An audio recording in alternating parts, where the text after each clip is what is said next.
लहसुन में पहली खाद। पहला कॉम्बिनेशन इस प्रकार का होना चाहिए जो हमारी लहसुन की फसल के पत्ते चौड़े करे, हरी भरी फसल तैयार करे, तना मोटा मजबूत हो और जो ग्रोथ है वो शानदार हो, जड़ों का विकास, जड़ों की ग्रोथ काफ़ी शानदार हो। तो इसके लिए पहली खाद के साथ कौन कौन से पोषक तत्व मिलाकर के प्रयोग करना चाहिए ताकि फ़ायदा अच्छा हो। जैसे कि अभी काफ़ी ज़्यादा पीलापन देखने के लिए मिल रहा है, जड़ों में फंगस, कमज़ोर ग्रोथ है, यदि आपकी लहसुन की जो ग्रोथ एकदम दब सी गई है, तो इस साल लहसुन लगाने के बाद से ही अक्टूबर और नवंबर महीने में खूब ज़्यादा बरसात होने से पीलापन, जड़ में फंगस, थ्रिप्स का प्रकोप बढ़ गया है। तो अच्छी बढ़वार हो, आगे चल कर के कंदों का विकास, वजन, चमक, क्वालिटी बढ़े और पैदावार में वृद्धि हो।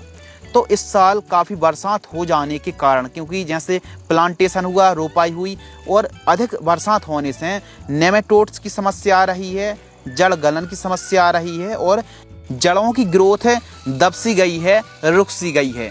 तो पहली खाद में कौन कौन से पोषक तत्वों की पूर्ति करना चाहिए, दूसरी बात कौन कौन सी फंगिसाइड सॉइल एप्लीकेशंस चलाना चाहिए और नेमेटोड्स की समस्या बनी हुई है तो कौन सी नेमेटिसाइड्स का प्रयोग करना चाहिए जिससे लहसुन की फसल की चाल ग्रोथ जो लॉक हो चुकी है वो खुल जाए, गांठियों का विकास होने लगे, तना मोटा हो, जड़ों का विकास तेजी से हो, जो रूट हैं, जड़ें हैं, ज़्यादा से ज़्यादा न्यूट्रिएंट को उठा पाए प्लांट।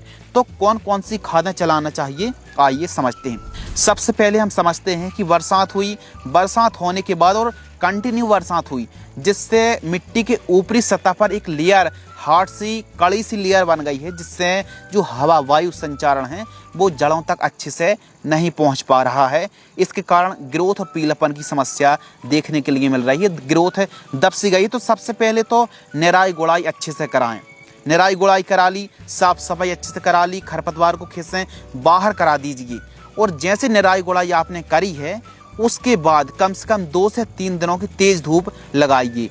उसके बाद नीला और पीला ट्रैप आपको लगाना है पूरे खेत में। नीला और पीला ट्रैप की कम से कम 20 से 25 पीसेस आपको लगाना चाहिए फसल से 1 से 1.5 फीट की ऊंचाई पर। इससे रस चूसा कीट है, थ्रिप्स, सफ़ेद मच्छर पर अच्छा कंट्रोल देखने के लिए मिलता है।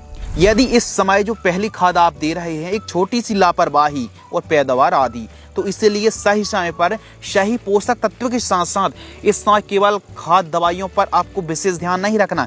इस समय जड़ों में हो रही एक्टिविटी, यानी जड़ों में लगने वाली जो डिजीज, बीमारी, फंगस है वो पनप रही है, नेमेटोड्स पनप रहा है, तो उसको दबाने के लिए, कंट्रोल के लिए बढ़िया वाली दवाई आपको प्रयोग करनी पड़ेगी, तब जाके आगे चल के पैदावार में वृद्धि होगी। वरना जो आप खादें तो प्रयोग कर रहे हैं, पता चला बीमारी लगी हुई है नेमेटोड्स, आप खाद डीएपी, यूरिया, ह्यूमिक एसिड, अलग अलग प्रकार की जो दवाइयाँ, खादें प्रयोग तो कर रहे हैं लेकिन उसका रिजल्ट अच्छा नहीं मिलेगा। यदि नेमेटोड्स की समस्या है तो इसके लिए आपको सही दवाई भी प्रयोग करनी पड़ेगी और सही पोषक तत्व, सही फंगिसाइड, अच्छी वाली फंगिसाइड।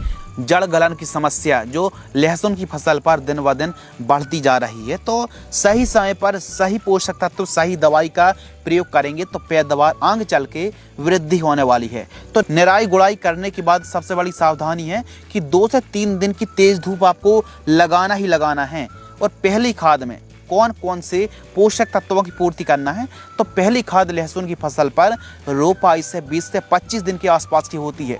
तो कौन कौन सी खाद डालनी है, आइए समझते हैं। देखिए, बेलम प्राइम आपको लेना है 200 ml। बेलम प्राइम जो कि नेमेटोड्स को कंट्रोल करती है। यदि 20-25 दिन की फसल में हल्का फुल्का भी नेमेटोड्स दिख रहा है तो बेलम प्राइम प्रयोग करने से ओवरऑल जब तक आपकी फसल हार्वेस्ट नहीं हो जाती है तब तक नेमेटोड्स की छुट्टी हो जाएगी। और यदि इस समय नेमेटोड्स का प्रकोप नहीं है तो रीजेंट, भिकोटा या फिर फ्यूरी, कोई भी दानेदार एक कीटनाशक 5 kg और क्लोरसाइपर वाला कॉम्बिनेशन 500 ml आपको लेना ही लेना है। अब बात आती है फंगिसाइड की। यह सॉइल एप्लीकेशन से ही चलाना, स्प्रे नहीं करना है। रोको फंगिसाइड जिसमें थाइमोथोक्सोम है, यह जड़ संबंधित जैसे जड़ गलन की समस्या आती है, इससे अच्छा कंट्रोल मिलता है। 500 ग्राम आप ले लीजिए, अवश्य लीजिए। इसके साथ क्या मिलाना है, इसके साथ आपको लेना है यूरिया खाद 35 किलोग्राम। यूरिया हरियाली में, ग्रोथ में अच्छा काम करती है। और सल्फर आपको लेना 80% वाली 3 kg। जैसे कि WDG फॉर्म में सल्फर आती है, सिजेंटा की या फिर अदामा इंडिया कंपनी की कोई अच्छी कंपनी की सल्फर 80% वाली लेना है 3 kg। जैसे थायो न्यूट्री के नाम से आती, बहुत अच्छा काम कर रही लहसुन की फसल पर। इसके साथ बायोबीटा आपको लेना, सीवीड आपको लेना है, जो कि एस्कोफाइलम नोडोसम यानी समुद्री शैवाल सीवीड रहता है, जो कम रोशनी पर, कम धूप पर भी प्लांट को न्यूट्रिएंट अपटेक करने की क्षमता को बढ़ाता है। पत्तियों के द्वारा पौधा सूर्य से ज़्यादा भोजन बनाए, जड़ों का विकास अच्छा हो और जो जड़ों की ग्रोथ रुक सी गई है तो उसको बढ़ाने में बायोबीटा बहुत अच्छा काम करती है। बायोबीटा 10 kg आपको लेना दानेदार वाला। इसके साथ आपको लेना ह्यूमिक एसिड, यह भी जड़ों में 4 चांद लगा देगा। जड़ों को, जो सफ़ेद जड़ें, मूसली जड़ें होती हैं, बारीक वाली जड़ें, उनको बढ़ाने में ह्यूमिक एसिड बहुत अच्छा काम करता है। जड़ विकास में ह्यूमिक एसिड बढ़िया है। 500 ग्राम किसी भी अच्छी कंपनी का, यह 5-6 कंपनी के प्रोडक्ट आप देख रहे हैं, कोई भी अच्छी कंपनी का ह्यूमिक एसिड 500 ग्राम आप ले लीजिए। तो इन सभी को मिक्स करके आप 1 एकड़ में चलाएं। जड़ों को उखाड़ के देखिए, यदि ग्रोथ रुक सी गई है, पीलापन है, तो पौधे को उखाड़ के देखिए, 2-4 पौधे को, कहीं जड़ों में गांठ है तो नहीं बन रही हैं। यदि गांठें बन रही हैं तो बिल्कुल नज़रअंदाज मत करना। बेलम प्राइम सॉइल एप्लीकेशन से इन खादों के साथ मिलाकर के अच्छे से मिक्स कर लेना और फिर प्रयोग कर लेना। और कोई समस्या नहीं है तो अभी आप रिजेंट, बिकोटा फ्यूरी और फिर क्लोरसापर वाला कॉम्बिनेशन में मिला करके आप प्रयोग अवश्य कर लेना। तो ये तो हो गई पहली खाद कि इन खादों का आप इस्तेमाल कर सकती हैं। लेकिन यदि आपने बुआई के समय, जब आप खेत की तैयारी कर रहे हो, बेसल के साथ कोई खादें इस्तेमाल करी ही नहीं, यदि आपने DAP है, MOP इस्तेमाल करी है, तो फिर पहली खाद में जो हमने कॉम्बिनेशन बताया, बेलम प्राइम, यूरिया, सल्फर, बायोबीटा, ह्यूमिक एसिड, रोको वाला कॉम्बिनेशन आपको चलाना है। लेकिन तो अभी तक आपने कोई भी खादें नहीं डाली हैं, तो किस प्रकार पहली खाद में कौन कौन से कॉम्बिनेशन लेना है समझते हैं। तो पहली खाद वही अवस्था 20 से 25 दिन। DAP आपको लेना है 75 किलोग्राम। इतनी ज़्यादा क्यों?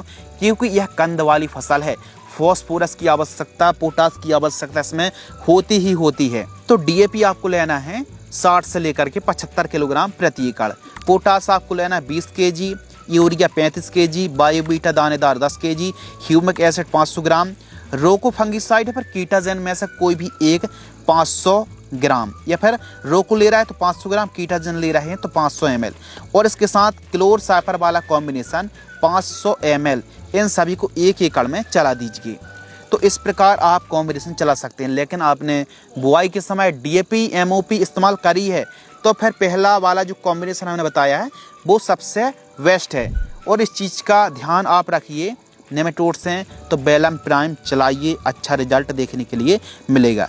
इस प्रकार सिंचाई के साथ 1 एकड़ में इन खादों को दे करके बढ़िया सिंचाई कर दीजिए। फिर देखिए रिजल्ट, ग्रोथ, हरियाली, बढ़वार, जो जड़ों का विकास है उसमें 4 चांद लगने वाले। और ध्यान रखिए DAP इस्तेमाल कर रहे हैं तो जिंक सल्फेट भूल कर भी मत डाल देना। जिंक का सल्फेट और DAP का फॉस्फेट मिल करके जिंक फॉस्फाइड बन जाता है, जो कि चूहा मार दवाई है। तो DAP के साथ जिंक सल्फेट बिल्कुल ना मिलाएं, और जिंक सल्फेट आपको यूज करना है तो DAP के साथ प्रयोग ना करें। पहली खाद या फिर दूसरी खाद के साथ आप जिंक सल्फेट 33% वाली का इस्तेमाल कर सकते हैं। अब ये तो बात हो गई सॉइल एप्लीकेशन से। अगली वीडियो पर हम बात करने वाले हैं पहला स्प्रे लहसुन की फसल पर, जैसे जंप रोग और कवच पोषक सुपर से अच्छी ग्रोथ, बढ़वार और थ्रिप्स कंट्रोल होती है। तो लहसुन की फसल पर जो पहला स्प्रे है बहुत ही ज़रूरी है, इम्पोर्टेंट है, और बढ़िया कॉम्बिनेशन हम आपके लिए लेकर के आने वाले हैं। तो चैनल को जल्दी सब्सक्राइब कर लीजिए। हम जब भी न्यू वीडियो लहसुन की जानकारी साझा करेंगे तो आप तक जानकारी टाइम टू टाइम पहुंचती रहेगी। चैनल को अवश्य सब्सक्राइब करें, और यह जानकारी पसंद आती है तो अन्य किसानों तक इस वीडियो को साझा जरूर करें। धन्यवाद।